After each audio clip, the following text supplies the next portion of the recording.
first. So mapagpalang hapon po sa ating lahat, dito po sa may Pasig, Palengke. So kami po ay naparito para po magbahagi sa inyo ng libreng salita ng Diyos. And huwag po kayong mag-alala, hindi po kami manghihingi sa inyo ng kahit na anuman pong bagay, lalong-lalo na po ng pera. Hindi po kami mag-aabot ng sobre, sapagkat ang kaligtasan ay libre lang po ito mga kaibigan. At kung meron po kayo nakikita namimigay ng trucks, yan po ay libre lang, salita din po yan ng Panginoon. Alam niyo po ba na dapat po araw-araw nakikinig tayo ng salita ng Diyos. Kasi sabi sa Biblia, sa Mateo chapter 4 verse 4, sabi ng Panginoong Jesucristo na hindi lamang sa tinapay na bubuhay ang tao, kundi sa bawat salita na nagmumula sa bibig ng Diyos. We need God's word. Kailangan po natin ang salita ng Diyos dahil ang salita ng Diyos, mga minamahal kong kaibigan, ayon sa Roma chapter 1 verse 16, ito ang kapangyarihan ng Diyos para tayo ay iligtas kung tayo ay sasampalataya dito.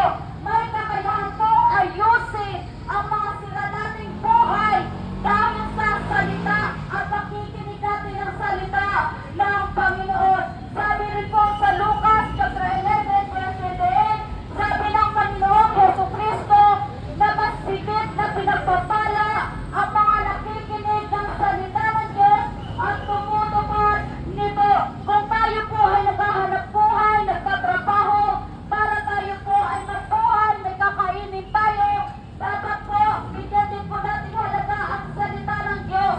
Dahil meron po tayong espiritu, meron tayong kaluluwa. Ang pagkain po ng ating mga kaluluwa at espiritu ay walang iba kundi ang salita ng Panginoon.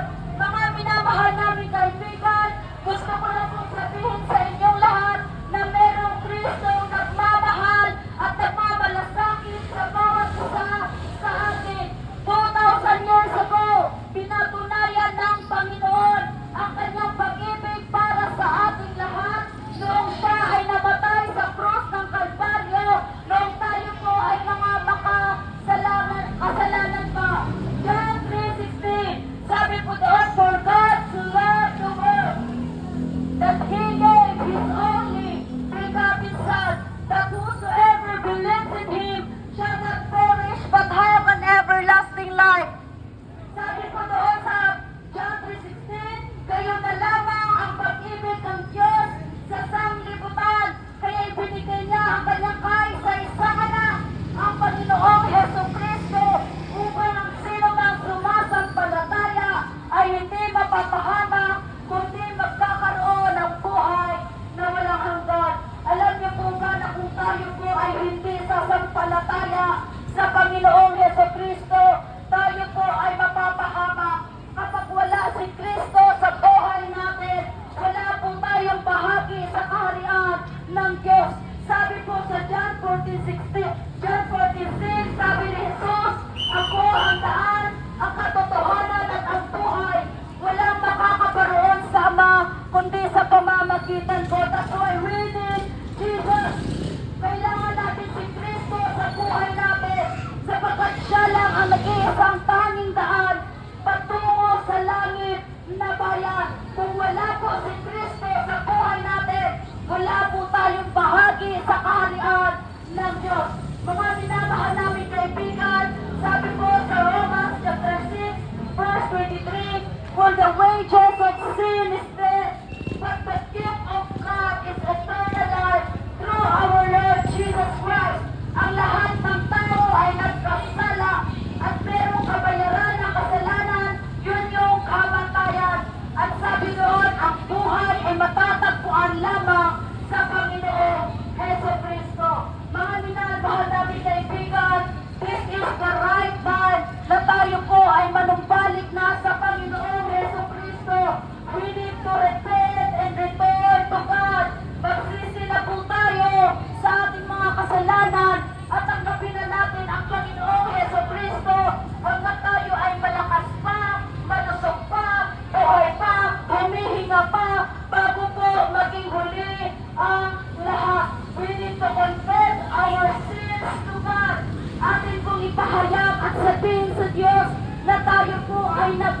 nagkasala upang mapawi ang ating mga kasalanan. We need Jesus and don't die without knowing Jesus. Don't die without having a relationship with the Lord Jesus Christ. Huwag kang papayag na magbubuhay ka sa mundong ito na wala kang personal na relasyon sa ating tagapagligtas, which is ang Panginoong Heso Kristo. Mga minamahal ko kapatid, sabi sa mga aral, chapter 12 verse 1, remember your Creator in the days of your youth. Ibig sabihin, sa panahon na malakas ka pa, sa panahon na humihinga ka pa, sa panahon na malusog ka pa, buhay ka pa, alalahanin mo na ang Diyos na lumikha sa iyo.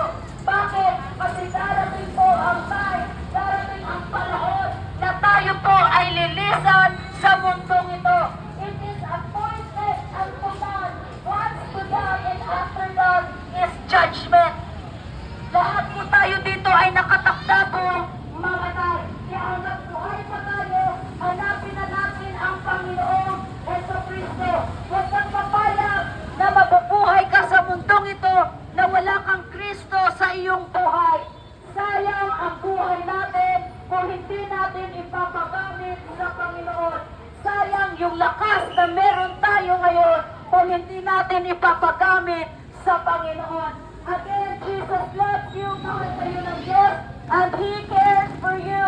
Nagmamalasakit ang Panginoong Heso Kristo sa ating lahat at siya'y nananawagan na tayo po ay magsisi na sa ating mga kasalanan, talikuran na natin ang mga masasama nating ginagawa, because Jesus is coming soon. Malapit na pong bumalik ang Panginoong Heso Kristo upang tayo po ay magkaroon ng kaligtasan, ng salvation, ng eternal life o buhay na walang hanggan.